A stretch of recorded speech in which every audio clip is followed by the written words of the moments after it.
Good evening. Namaste. So today we are gathering here for a special meet, a special session. And this is for observation of White Lotus Day. So today we are gathering here for a special meet, a special session. And this is for observation of I think there is some echoing. I'll just. So today we are gathering here for a special meet, a special session. Give me a minute. And just for observation of. Yeah. So okay, we are back now. There was some effect, so the voice was not very clear. So today's program is we will be having an opening ceremony of our e-newsletter. First time we're doing it from the Indian section.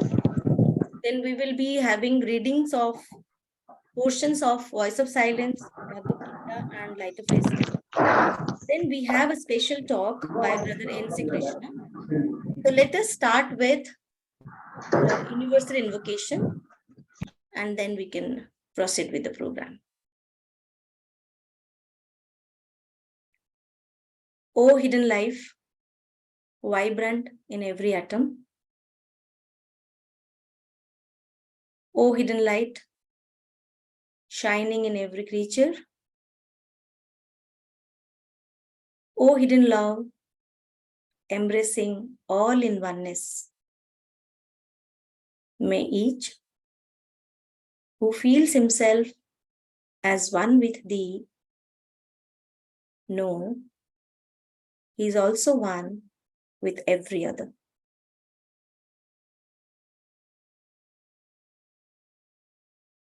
Silence.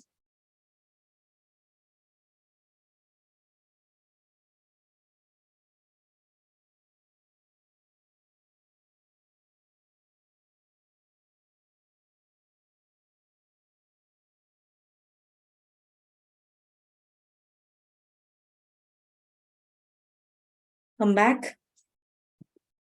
So as per our program already shared with all of you here, we will start with the e-newsletter opening. This is an e-newsletter of the Indian section. We had approached to all federations to send across their highlights about new lodges, new members, programs, special programs, any contributions, special contributions. And we also collected few articles.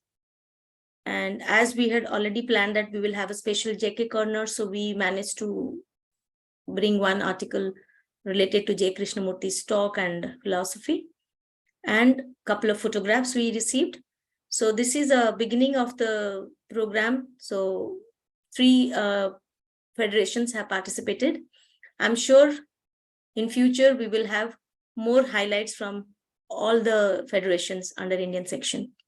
So this is how the e-newsletter looks like. This is for January, February, March quarter. As you all know, the name of this newsletter is Insight. And there is a message from our president, Pradeep H. Gohilji. I will request Adi Keshav to read the message. As a part of the newsletter, you all will receive it, but as an opening, we thought we should start with this. Then we will release it. It will be flashed on social media. We will put a copy in our website. So over to Adi. Yeah, good evening, everybody. Now, let me have the opportunity to read the message by our beloved President, Brother Pradeep Gohilji. It gives me a great pleasure to know that Indian Section Theosophical Society is starting a quarterly e-newsletter, Insight. The first issue is being released on Monday, that is today, 8th, 2023. I would like to convey my best wishes to all the members who conceptualized this and put their best efforts in making it happen. In today's world, it is important to get the latest information. There are so many means by which all members of the Indian section can be kept updated about the happenings in the theosophical world, as well as about the theosophists and theosophical books. Getting such information regularly will inspire inactive theosophists and attract some new theosophists. This way, the quarterly newsletter will help to realize the mission of the Theosophical Society. There are very few sections in the Theosophical world that are regularly publishing an e-newsletter for this section. I am very glad that the largest section in the world will now be doing this work. The more such news is transmitted to members, the more they will remain focused to theosophy. Also, with the variety of information given in the e-newsletter, every member will find something for his or her interest in it. The JK corner of the e-newsletter will attract attention of the students. That is something that theosophy needs the most. We really need to induct youngsters into our fold so that our work can be sustained. At this, I would like to remind everyone what Madame Blavatsky once said. Let every person in the world be exposed to what is theosophy. Then leave it up to him whether he or she would like to become a member of the Theosophical Society. This newsletter, would you please scroll it? Scroll it up.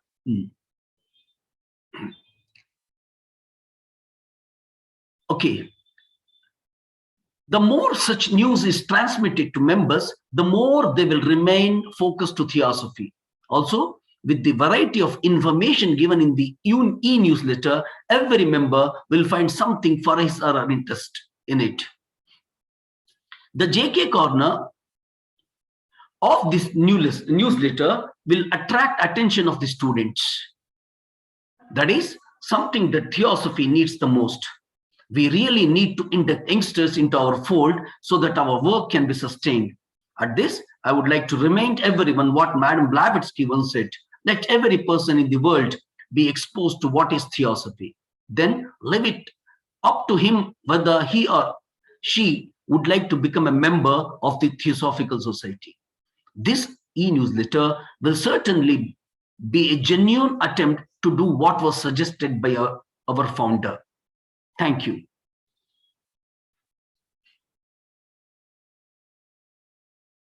Thank you, Adi.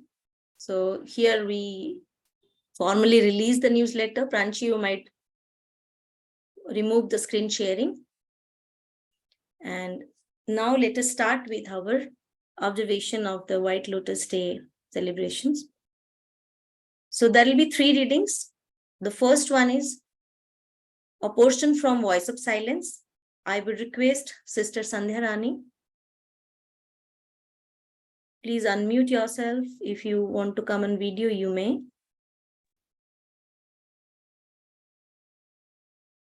Yes.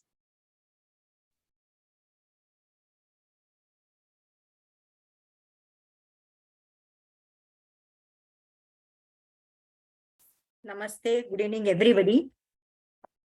I'll read the extract from Voice of the Silence. Fragment 1, the Voice of the Silence. When he has ceased to hear the many, he may discern the one, the inner sound which kills the outer. Then only, not till then, shall he forsake the region of Asat, the false, to come unto the realm of Sat, the true. Before the soul can see, the harmony within must be attained, and fleshly eyes be rendered blind to all illusion. Before the soul can hear, the image has to become as deaf to roaring as to whispers, to cries of bellowing elephants, as to the silvery buzzing of the golden firefly. Before the soul can comprehend and may remember, she must unto silent speaker be united, just as the form to which the clay is molded is first united with the potter's mind. For then the soul will hear and will remember, and then to the inner ear will speak the voice of the silence. Let thy soul lend its ear to every cry of pain. Like as the lotus bares its heart to drink the morning sun, let not the fire sun dry one tear of pain before thyself hast wiped it from the sufferer's eye. But let each burning human tear drop on thy heart and there remain, nor ever brush it off until the pain that caused it is removed. And now rest here the Bodhi tree, which is perfection of all knowledge of know thou art the master of Samadhi, the state of faultless vision. Behold, thou hast become the light, thou hast become the sound, thou art thy master and thy God, thou art thyself the object of thy search, the voice unbroken that resounds throughout the eternities, exempt from change, from sin exempt, the seven sounds in one, the voice of the silence. Om Tat Sat. Fragment 2, the two paths. Saith the people, O teacher, what shall I do to reach the wisdom? O wise one, what to gain perfection?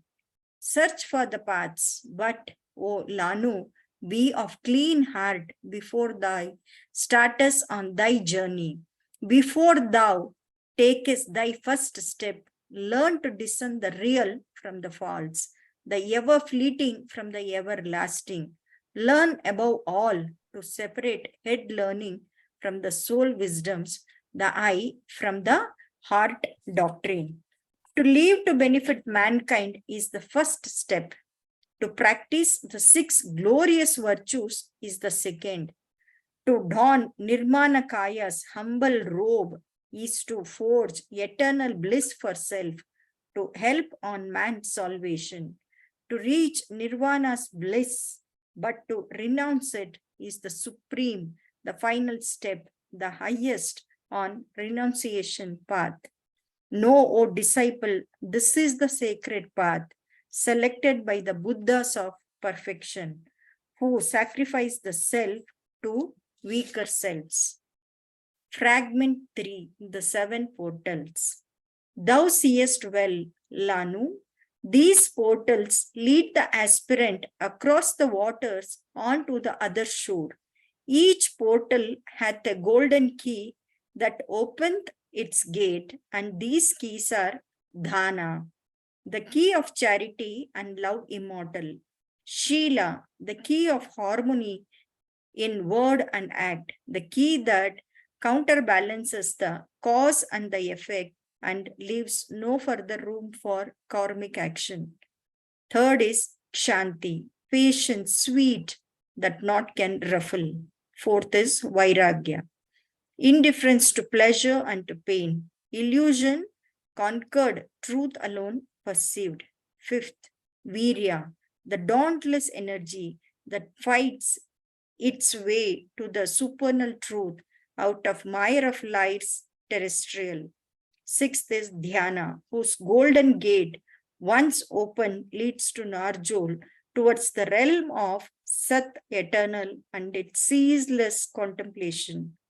Last, seventh, Prajna, the key to which makes a man a god, creating him a bodhisattva, son of the Dhyanis. Such is the portals are the golden keys. Compassion is no attribute. It is the law of laws, eternal harmony, Alaya's self, a sourless universe essence, the light of everlasting right, the fitness of all things, the law of love eternal. Such is the Arya path, path of Buddha of perfection. Thank you. Thank you, Sandhya. So we move on to the portion reading from the Bhagavad Gita. I would request Brother Adikeshav Sastri, please come on video and audio. Then you may start. Yeah, today's Bhagavad Gita reading I have taken two verses from the second chapter, that is the Sankhya Yoga. And the shlokas are 62nd and 63rd shlokas, which are a part of a wonderful concept altogether.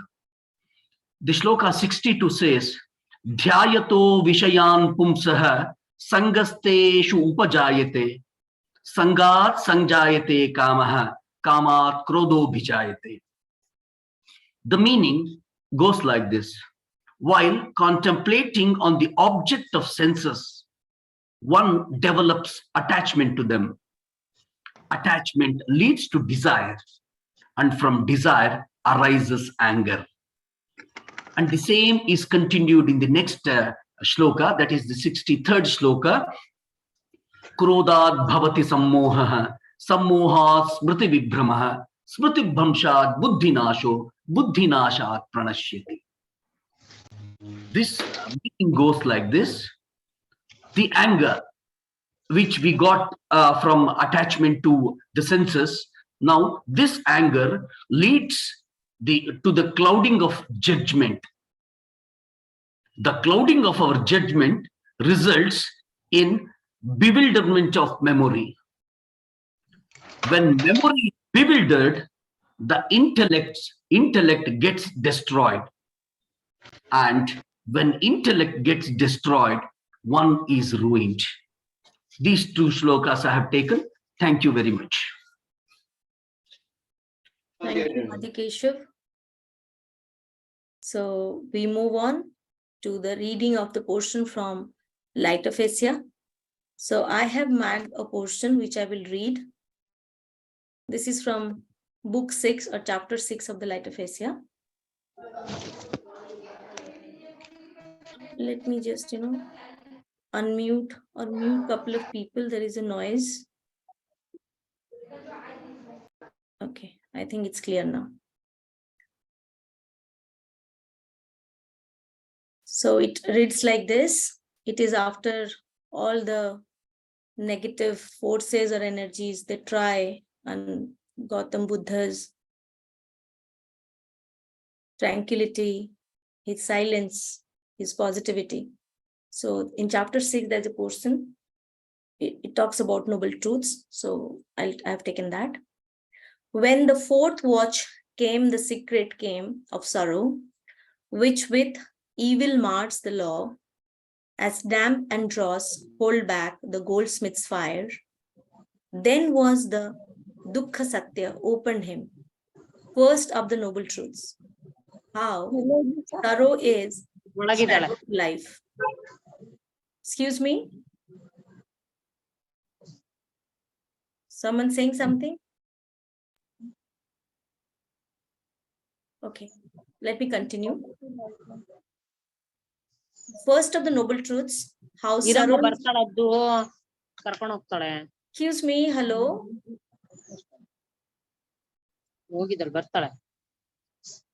One minute, I think there is a noise. There is someone is saying something. Usha Kyar, mute it. Okay, muted, madam. I'm all of you, sorry. please be on mute so that we can complete the reading. First of the noble truths, how sorrow is shadow to life, moving where life doth move, not to be laid aside until one lays, leaving aside with all its changing states, birth, growth, decay, love, hatred, pleasure, pain, being and doing. How that none strips off these sad delights and pleasant griefs who lacks knowledge to know them snares, but he who knows avidya, delusion, sets those snares. Love's life no longer but ensures escape. The eyes of such a one are wide. He sees delusion breeds sankhara, tendency, perverse, tendency, energy, vidnan, whereby comes namarupa, local form and name and embodiment, bringing the man with senses naked to the sensible, a helpless mirror of all shows which pass across his heart, and so Vedana grows, that is sense life, falls in its gladness, fell in sadness, but sad or glad, the mother of desire, Trishna, that thirst which makes the living drink deeper and deeper of the false salt waves, whereon they float, pleasures, ambitions, wealth, praise, fame, or domination, conquest, love, rich meats and robes, and fair abodes, and pride of ancient lines, and lust of days, and strife to live, and scenes that flow from strife, some sweet, some bitter. Thus, life's thirst quenches itself with droughts which double thirst, but whose wise tears from his soul this Trishna feeds its sense no longer on false shows, files his firm mind to seek not, strive not, wrong not, bearing meek, all ills which flow from foregone wrongfulness, and so constraining passions that they die famished.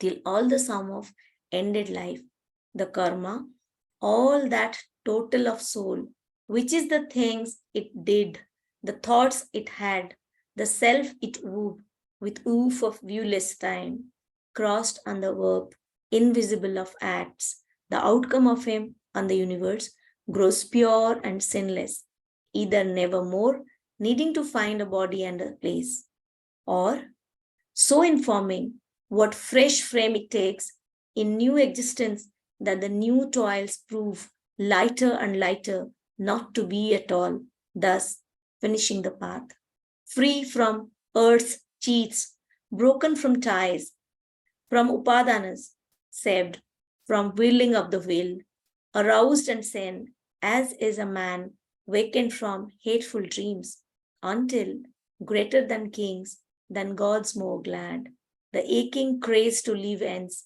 and life glides, lifeless, to nameless quiet, nameless joy, blazed nirvana, sinless, starless rest, that change which never changes. Thank you.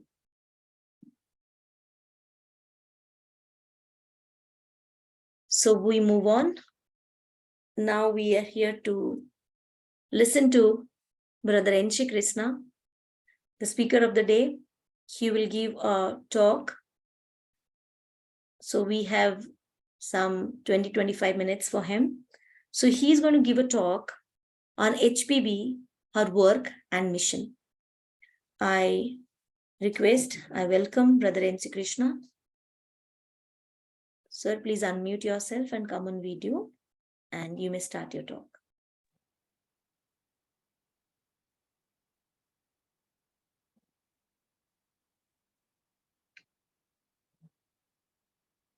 Dear brothers, it was Colonel H.S. Alcott, the first international president of the Theosophical Society, who suggested that the 8th May of every year be observed as the White Lotus Day. 8th May, year 1891, after 60 years of eventful life, Madame Blavatsky left her physical body. President Alcott issued an executive notice dated 17th April 1892 to this effect that 8th May hitherto will be observed as the White Lotus Day. President Alcott further wished that her friends, meaning HVB's friends and admirers, would gather together at the International Headquarters Hall at Adyar and also at the respective lodges at various places, commemorate Madame Blavatsky and her work. President recalled Madame HVB's latest will, wherein she wished her friends should gather in the headquarters hall at Adyar and read a chapter from the Light of Asia first, and read extracts from Bhagavad Gita next, and we have added Voice of the Silence in the end. We have added after she has passed away, and we consider that as a sadhana traya grandha, the other two being At the Feet of the Master, Light on the Path, The third one, the voice of the silence, we have added. So the order is the Rite of Asia first, the Bhagavad Gita the second, and the voice of the silence the third. This is the order in which it has to be read, and that's the observance of the White Lotus Day. President Olcott suggested one more thing, that in simple, unsectarian, yet in a dignified way, avoiding all slavish adulation and empty comments, we express our loving feelings and regards for Madam Blavatsky, who brought the chart of climbing path, which leads to the summits of knowledge. This is what President Olcott added, that we should talk in a dignified way, unsectarian way, not simple empty words and all that. The above words of President Olcott describe the process we follow, or we have to follow, to observe the White Lotus Day. We all know the White Lotus symbolizes purity, wholeness, and unity. Almost all faiths carry and convey a positive message while talking about the white lotus flower. In Sanskrit, we talk of Astadala Padma, a lotus having 8 petals. Number 8, like number 7, has a unique connotation. When one gets into the 8 mode, he finds a unique balance, and it is difficult to fall out of that influence of that number 8. So the Buddhist mantra, Mani Padme, about which we find Madam Blavatsky writing extensively in her Secret Doctrine. But briefly, Mani is a jewel or a diamond. Padma is the lotus, a jewel in the lotus. That's what Padma, Mani means. Mani is the jewel, Padma is the lotus. Mani Padme is the mantra of the Buddhist. It is a combination coming together of 2 aspects. It suggests to us we give up transitory and become a jewel. Flower is transitory, jewel is eternal. Coming to Madam Blavatsky's life, we all know the biographical details. 1831, the year of birth, 1891, the year of her passing away. We all know how Helena, as a child, was so special, and how she was protected by her guardian or by her masters. Not only by her grandfather and governess, who actually took physical care of that person, Madam Blavatsky, but she was protected by an unknown power and source, not known to her even at that point of time. Till she was 20 years old in 1851, after the formative period of life was almost completed, she met her master for the first time in the Hyde Park at London. And it is said in her biography that she has been saved number of times from potential dangers. So on 12th August 1851, you all recall that she was born on 12th August 1831, the date of her birth, and 12th August 1851, she met her master, her guardian, at London in the Hyde Park. Madam HBB recalled this meeting in her discussions with the Countess Watchmeister. Madam Blavatsky recalled and said how master asked her whether she would be willing to cooperate in a work he, meaning master, was about to undertake.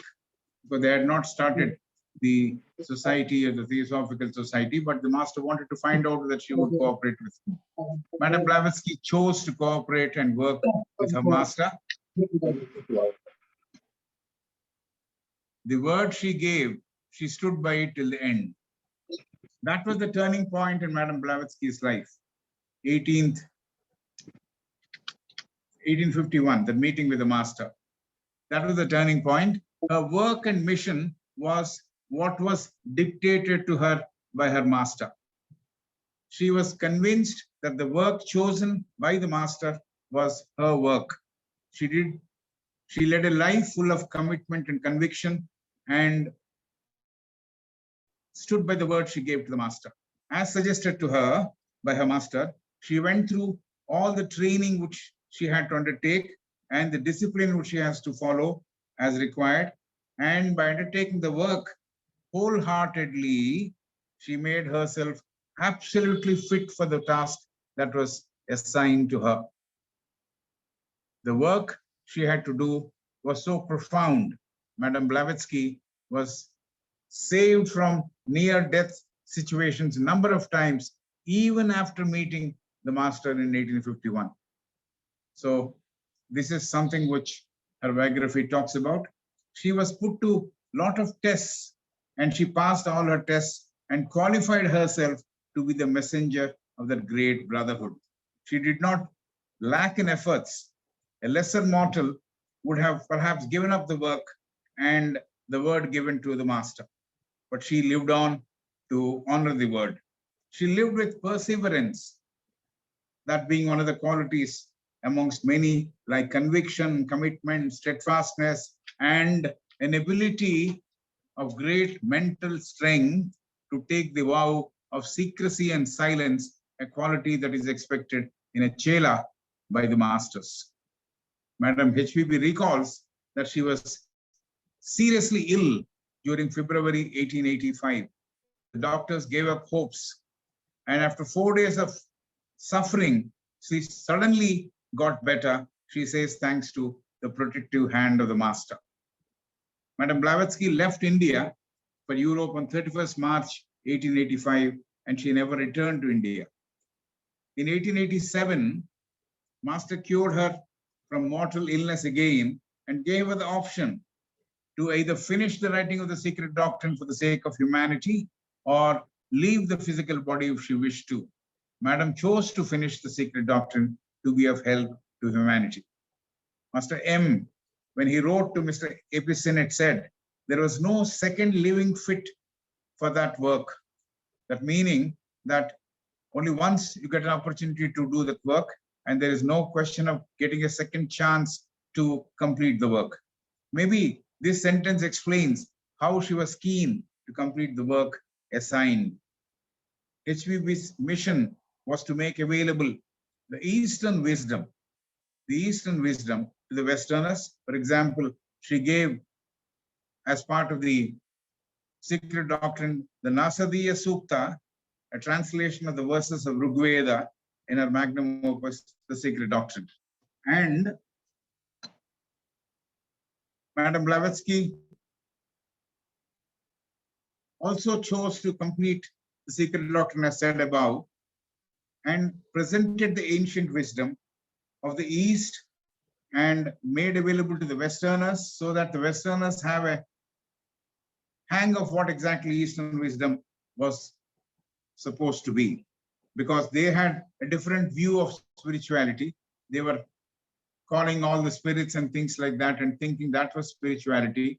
And we know by her life which she has led that she became the light bringer or the torch bearer of the great white brotherhood.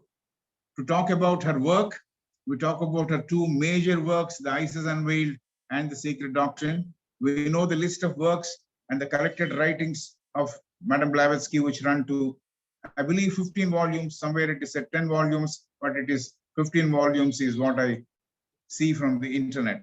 If one counts the names, they may not make a big number. The content she handed over is worth its weight in gold. Isis Unveiled, Secret Doctrine being the source of theosophy for all of us, and the second source, major source, being the letters of the Masters of the Wisdom. And Madame Blavatsky was perhaps responsible for the Masters to write those letters to Mr. Sinnett and Mr. Hume. So we have these two sources of theosophy which we have got from the elder ones. The one book or treatise, which is a reference book like, it is the one which is titled The Key to Theosophy. She says the book is a synthesis and an exposition of ethics, science, and philosophy. The book is in the form of questions and answers, a dialectical method of treatment that was practiced by other philosophers the older philosophers like Plato, Pythagoras, and Socrates and others. Even till yesterday, teachers chose this method of giving away the content through relevant questions raised and answered. For example, Krishnaji also chose this method in the discussion meetings which used to be held on the morning subsequent to the talk. The word Upanishad suggests sitting closer to the teacher. Upa is nearer. While one goes through these questions and answers of the key to theosophy, one gets the feeling as if one is sitting under the banyan tree and listening to the teacher, sharing her wisdom. Undoubtedly, she is the prime and the first teacher who introduced to us the ancient theosophy. If there is one teacher to whom we should be indebted to, it is to Madam Blavatsky, who taught us the ancient theosophy. Religion, science, as she learned from her masters, she gave it, and we have been taken nearer to or introduced to the masters of the wisdom through her handheld approach.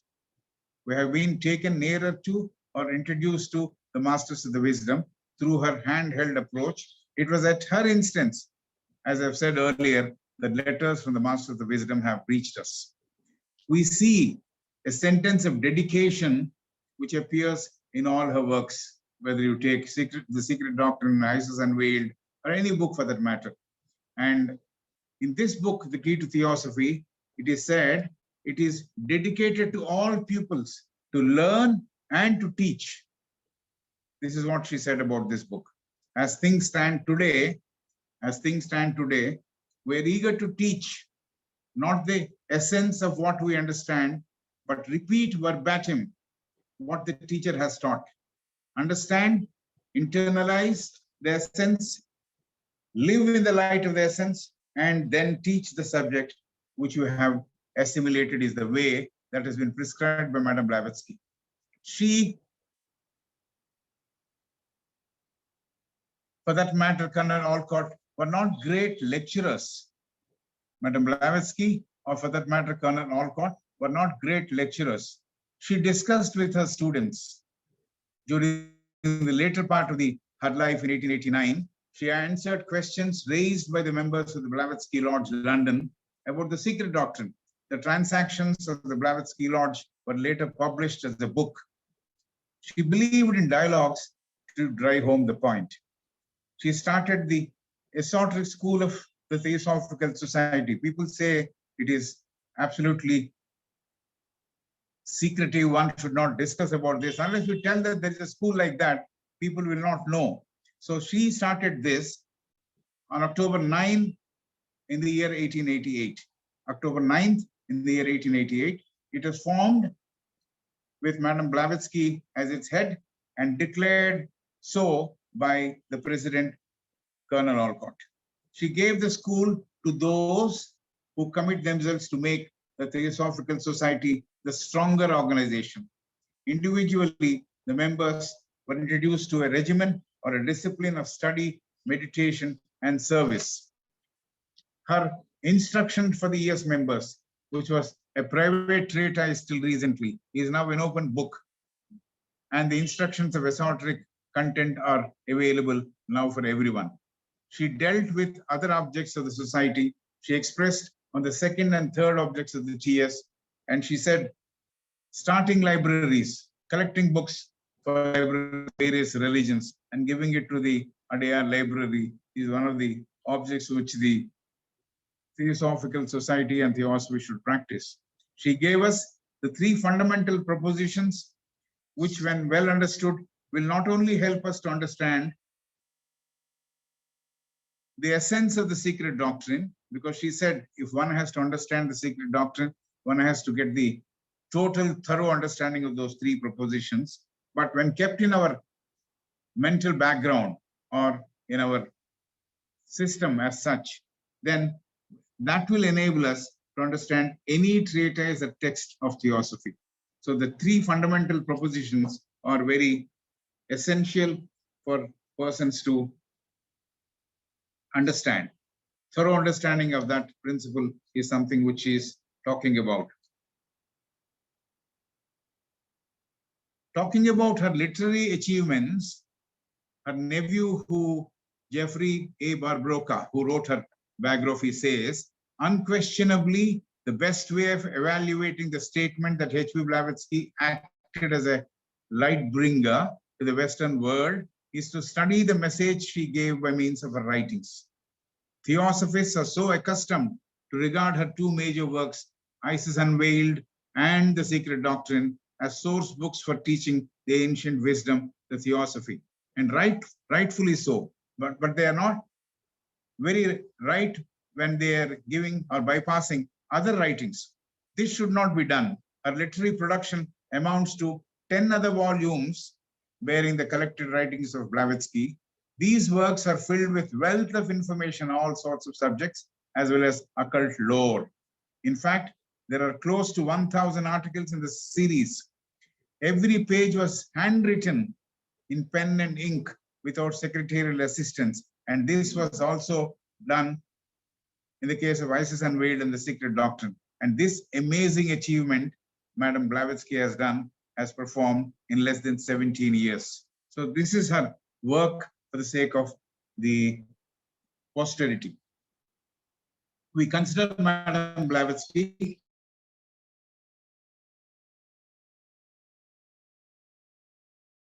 as suggested by Mr. Barbroca, of how some power which is positively is always inspiring her.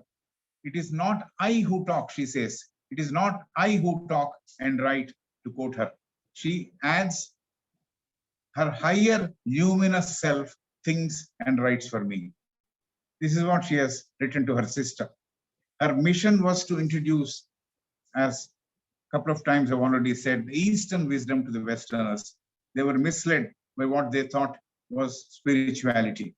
And she has quoted from Bhagavad Gita, she has quoted Adi Shankara, she also quoted from Vishnu Purana, Vishnottara Purana, and so many other things, so that the Eastern wisdom was made available, at least through translations, to the Westerners. Even to the members of Philosophical Society in India or elsewhere, she expressed what a theosophy should do, how a theosophy should behave.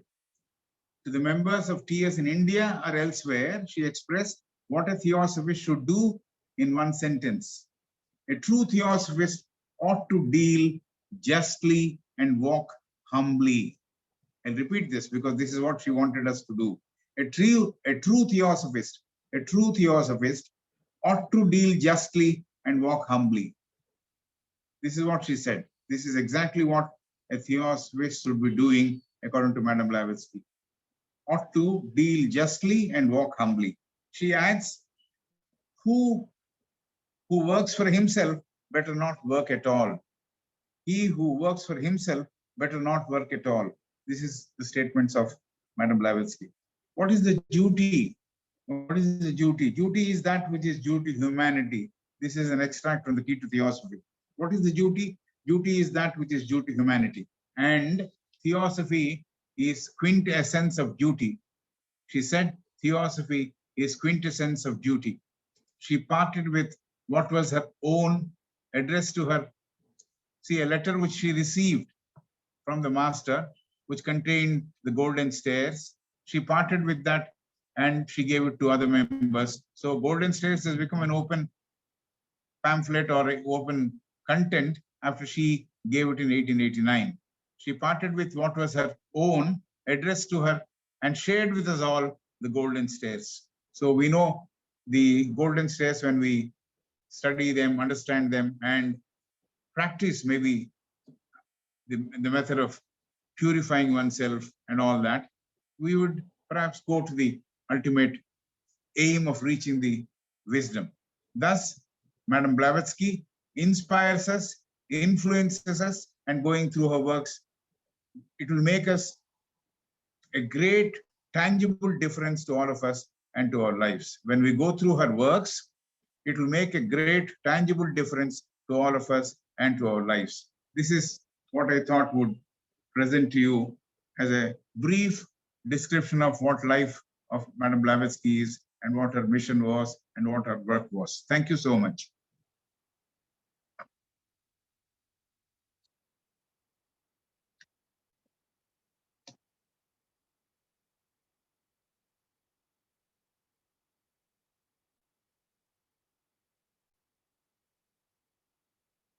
Yeah, sir. Thank you, sir. Yeah. So this is the end of the talk and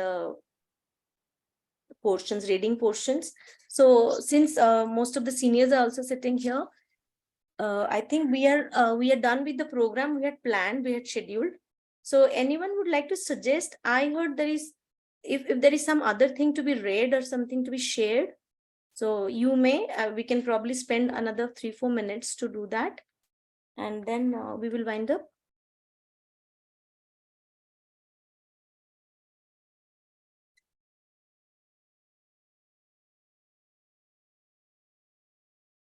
Anyone would like to add something? I'm just adding something. During the time I Yes. lived at Adyar, I have attended a lot of these observations of the White Lotus Day. It was only the readings from the Light of Asia, the Bhagavad Gita, and the Voice of the Silence. No talks were there. No talks were there. These days, I think they're adding some talks, but good old days, Sri Ram's time, no talks. I have only attended during his time, and later on, maybe during Madam Adabaniya's time, but no talks were there. But good that you spoke about Madam Blavatsky only. That's a good thing we added. So That's right. this is a tribute to her. And I think let us sit for 1 minute silence before we close the session, so that at least we can recall whatever we have learned from her teachings, her books.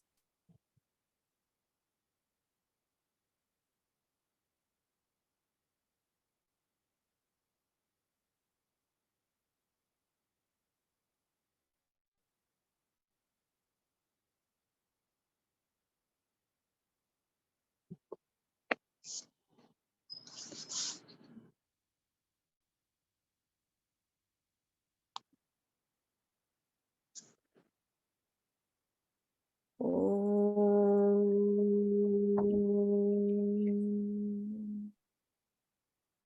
Sarve bhavantu sukhina, sarve santu niramaya, sarve bhadrani pashyantu, ma kaschit dukhabhag bhavet.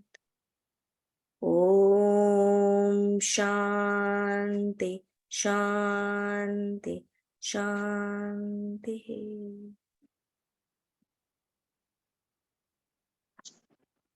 Thank you all. We are closing the session. Very soon we would be sharing the links and the e-newsletter stuff in the groups and social media. Thank you all. Thank you all for joining. We are ending the session.